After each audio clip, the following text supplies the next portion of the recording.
Hello friends, welcome back 4.1 History of Novel Part 2.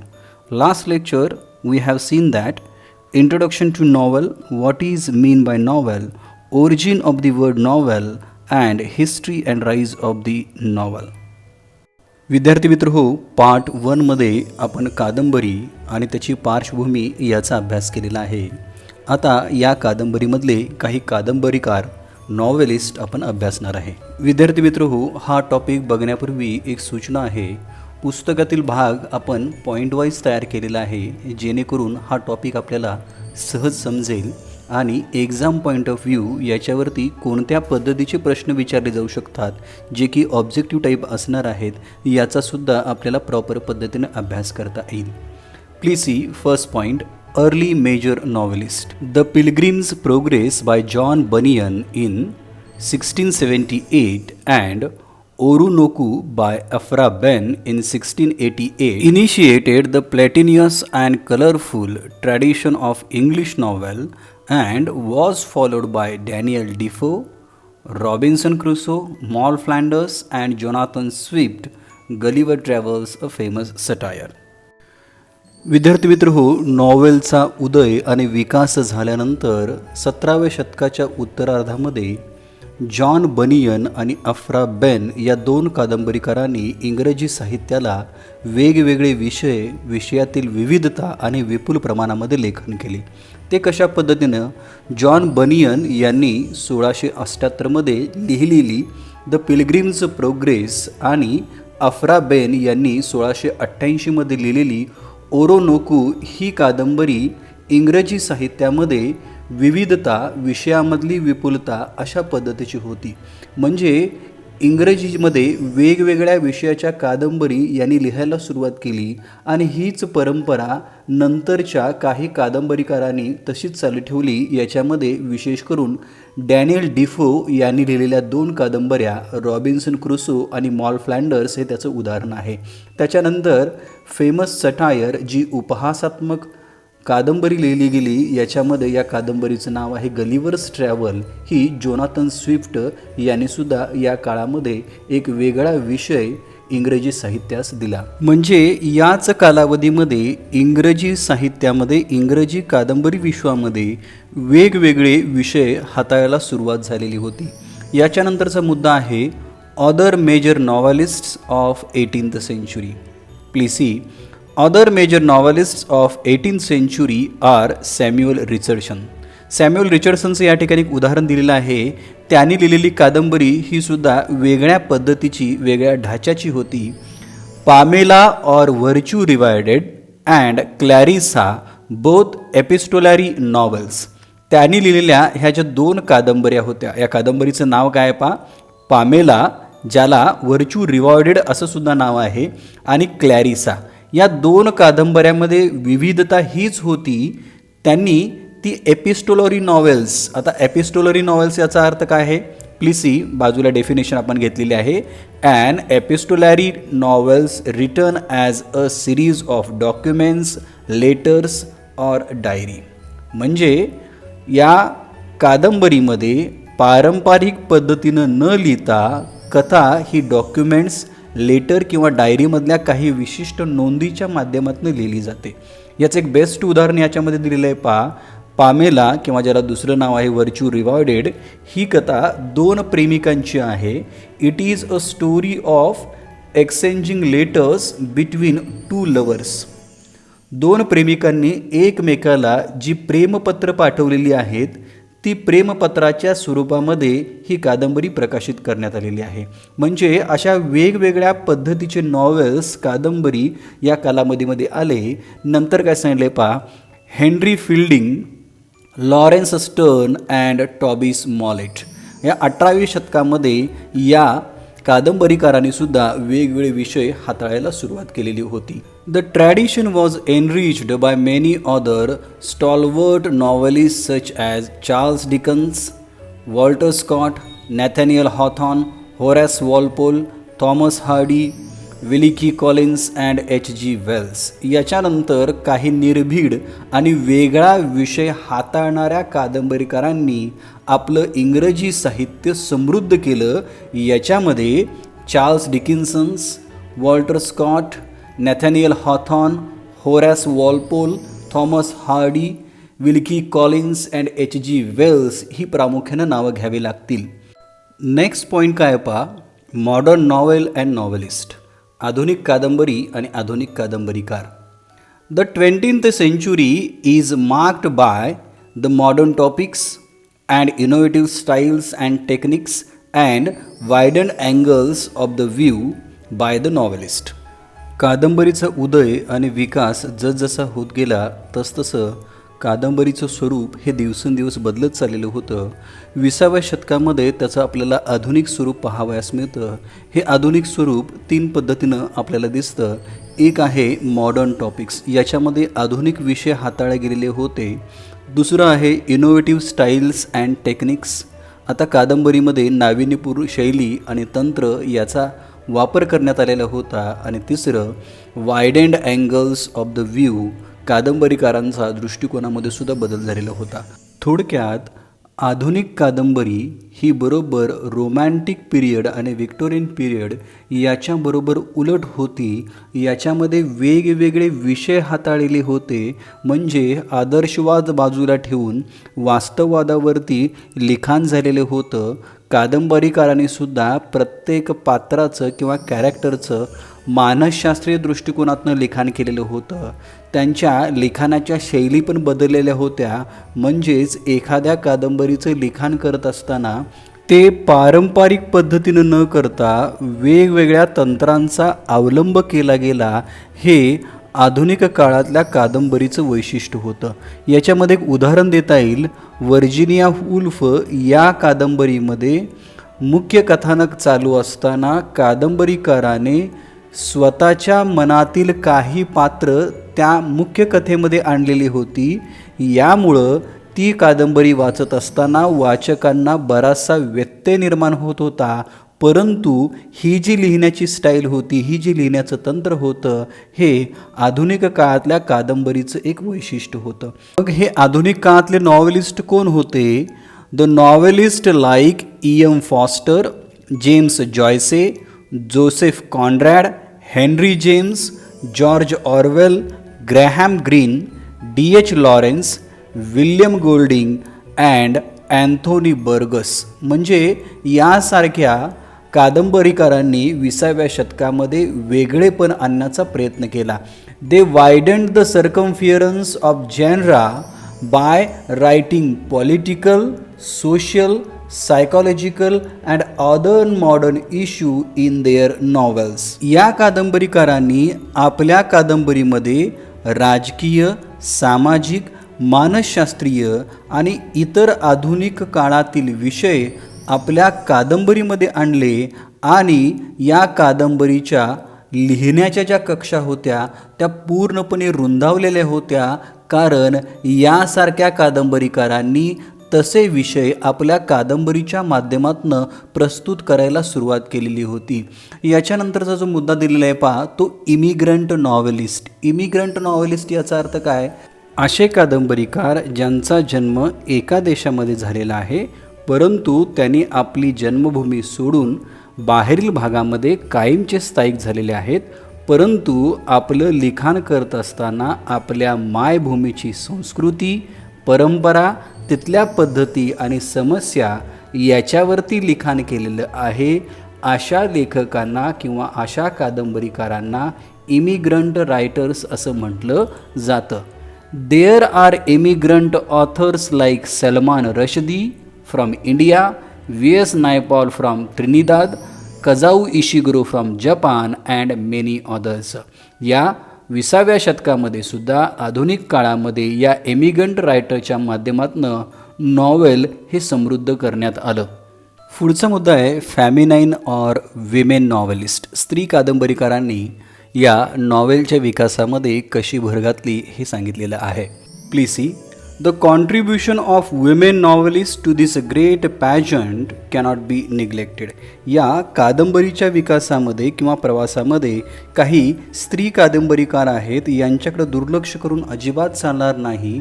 The novels of manners म्हणजे शिष्टाचार शिकवणारी कादंबरी, Evelina by Frances Burney, Gothic novels by Anne Radcliffe, a novel based on Science of the Age Frankenstein by Mary Shelley are landmark novel. यामध्ये Francis Bernie यांची एव्हलिना ही novel of manners या प्रकारातील कादंबरी होती. आता नॉवेल ऑफ मॅनर्स म्हणजे काय की अशा कादंबरी ज्याच्यामध्ये समाजामध्ये असणारे रीतिरिवाज किंवा मूल्य यांचं बारकाईनं निरीक्षण केलेलं असतं आणि समाजामध्ये शिष्टाचार कसा पाळला पाहिजे हे या नॉवेल्समध्ये शिकवले जाते.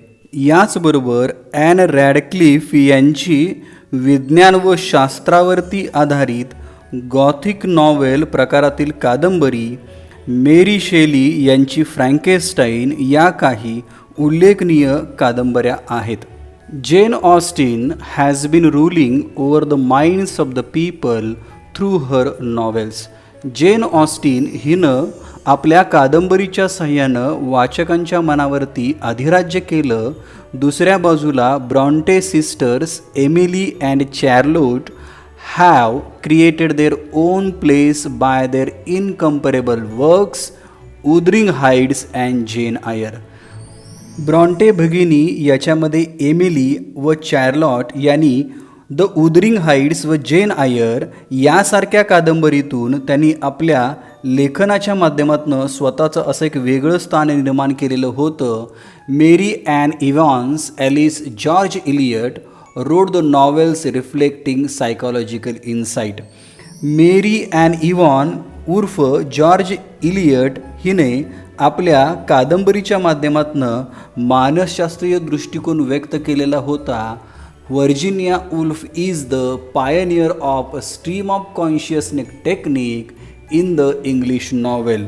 व्हर्जिनिया वुल्फ हिने स्ट्रीम ऑफ कॉन्शियस नॉवेल म्हणजेच मानसशास्त्रीय विचारप्रवाह कादंबरी या नवीन तंत्राचा वापर इंग्रजीमध्ये प्रथमच केलेला दिसतो. आणखी एका स्त्री कादंबरीकाराचं या ठिकाणी उदाहरण दिलेलं आहे जिनं एक वेगळाच विषय या कादंबरी विश्वामध्ये आणला. Agatha Christie created her own place by writing many novels based on crime. Agatha Christie यांनी गुन्हेगारीवरती अनेक कादंबऱ्या लिहून इंग्रजी विश्वामध्ये स्वतःचं असं एक वेगळं स्थान निर्माण केलं. याच्यामध्ये तिनं गुन्हेगारी किंवा क्राईमवरती ज्या कादंबरी लिहिल्या त्याच्यामध्ये Hercule Poirot and Miss Marple are the evergreen detectives created by her. आणि तिच्या ज्या काही क्राईम स्टोरी आहेत याच्यामध्ये सगळ्यात प्रसिद्ध Hercule Poirot and Miss Marple हे उत्साही गुप्तहेर आपल्या कादंबरीतून तिने निर्माण केले. Harper Lee, Margaret Atwood, Toni Morrison and Alice Walker have elevated the tradition further to the prosperity. यांच्याबरोबरच Harper Lee, Margaret Atwood, Toni Morrison आणि ॲलिस वॉकर यासारख्या कादंबरीकारांनी, लेखिकेंनी ही परंपरा पुढे नेली आणि समृद्ध केली. पुढील पॉईंट आहे इंडियन सिनेरिओ ऑफ नॉवेल्स. भारतीय कादंबऱ्यांची रूपरेखा. भारतामध्ये इंग्रजी विषयामध्ये लिहिलेली कादंबरी कशा पद्धतीनं सुरुवात झाली पहा. पहिला पॉईंट आपण असा तयार केलेला आहे, beginning of Indian English novel. भारतीय इंग्रजी कादंबरीची सुरुवात. Rajmohan's wife by Bankimchandra Chattopadhyay serialized The Indian Field was the first novel in English written by Indian. Rajmohan's wife ही बंकिमचंद्र चट्टोपाध्याय यांनी द इंडियन फील्डमध्ये मालिकाबद्ध केलेली कादंबरी म्हणजेच ही भारतीय लेखकाने इंग्रजी विषयामध्ये लिहिलेली पहिली कादंबरी होती. The period after that is marked by few more novels written by the Indian writers. These novels bore either nationalistic virtue or social issues as their main framework. त्यानंतरच्या कालखंडामध्ये भारतीय लेखकांनी आणखी काही इंग्रजीमध्ये कादंबऱ्या लिहिल्या, परंतु या कादंबऱ्यांची जी रचना होती, जो विषय होता तो देशभक्तीपर किंवा काही सामाजिक समस्या याच्यामध्ये मांडलेल्या होत्या.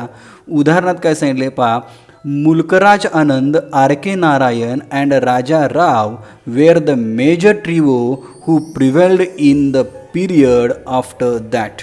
मुल्कराज आनंद, आर के नारायण आणि राजा राव या त्रिकूटांनी त्यानंतरच्या कालखंडावरती आपली पूर्णपणे छाप टाकली.